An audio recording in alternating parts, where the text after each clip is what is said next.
Assalamualaikum warahmatullahi wabarakatuh. Saya Wahyu Wijayanto dari Prodi MPI 2A ingin mempresentasikan mengenai keterampilan membaca. Adapun definisi keterampilan, setiap para ahli memiliki pandangan sendiri-sendiri mengenai definisi keterampilan. Yang pertama, menurut Gordon, keterampilan merupakan sebuah kemampuan dalam mengoperasikan pekerjaan secara lebih mudah dan tepat. Yang kedua,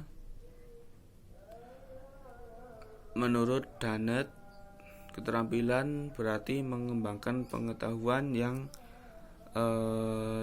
didapat melalui training dan pengalaman dengan melaksanakan beberapa tugas.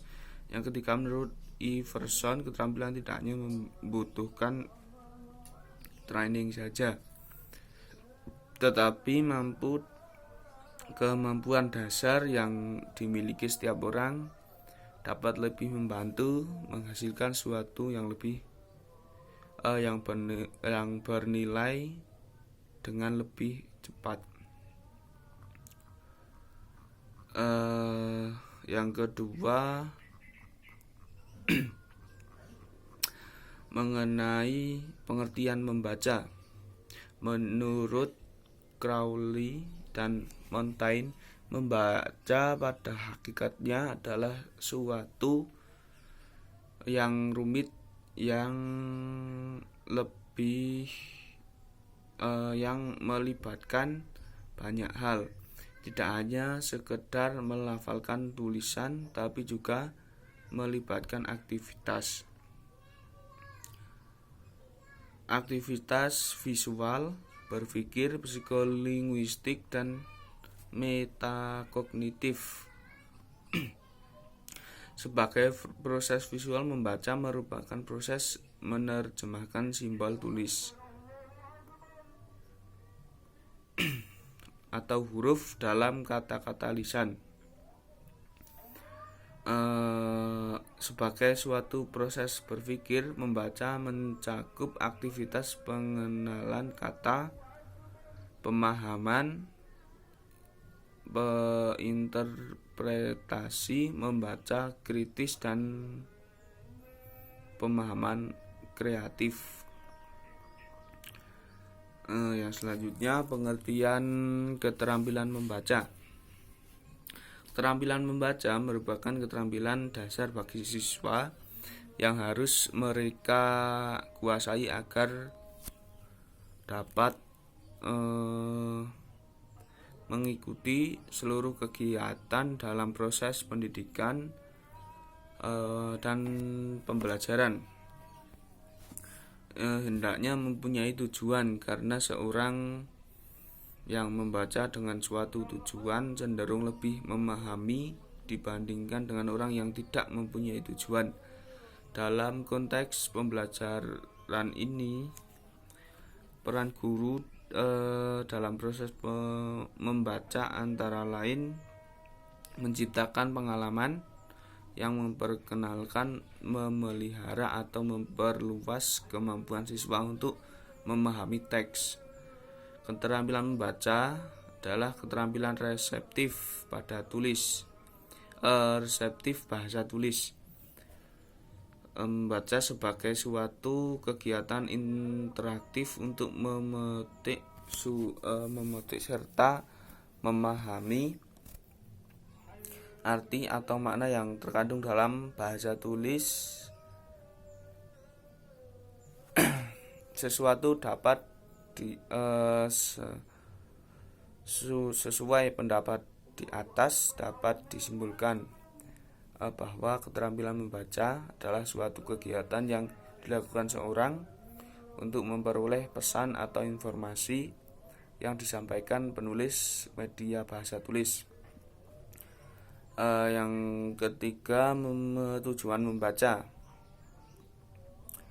Tujuan membaca.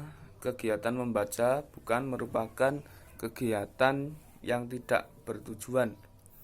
Menurut Ahuja, merumuskan 9 alasan seorang membaca. Yang pertama untuk tertawa, yang kedua menghidupkan kembali pengalaman-pengalaman sehari-hari. Selanjutnya untuk menikmati kehidupan emosional dengan orang lain, untuk memuaskan kepenasaran khususnya kepada orang berbuat sesuatu dengan cara mereka, untuk menikmati situasi dramatik seolah-olah mengalami sendiri.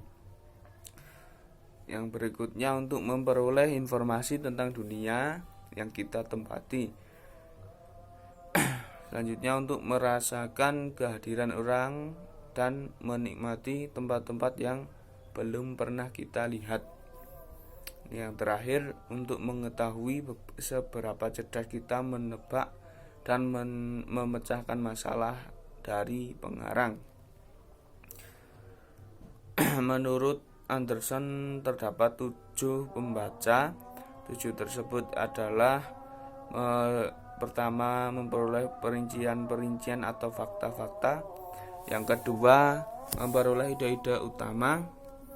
Yang ketiga mengetahui urutan atau susunan organisasi cerita. Yang keempat membaca bertujuan untuk menyimpulkan isi yang terkandung dalam bacaan. Yang kelima mengelompokkan atau mengklasifikasi jenis bacaan.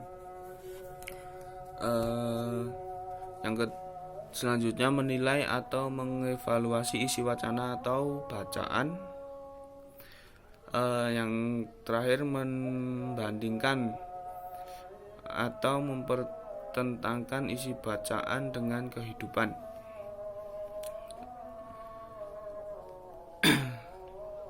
Yang selanjutnya teori membaca. Pertama, membaca selalu melibatkan level karena membaca selalu mengungkapkan sesuatu. Paparan bahasa dalam tulisan harus diperhatikan. Membaca dan menulis permulaan tidak diperkenankan menggunakan kosakata yang terlalu rumit. Bahasa yang digunakan sudah dikenal. Hindari penggunaan gambar untuk menerangkan makna. Kemudian Gottman merevisi karyanya yang bertolak pada transformasi generatif dan berakhir pada pemahaman pandangan terhadap proses membaca. 1. Membaca dimulai dengan bentuk bahasa tulis. Tujuan membaca adalah merekonstruksi makna yang ada dalam diri pengarang. Ada hubungan antar bahasa lisan dengan bahasa tulis. Persepsi visual termasuk proses membaca pada tulisan. Pada umumnya, pembaca mampu merekonstruksi apa yang dilakukan pengarang. Mungkin itu saja yang dapat saya sampaikan. Kurang lebihnya mohon maaf. Saya akhiri billahi taufiq wal hidayah. Assalamualaikum warahmatullahi wabarakatuh.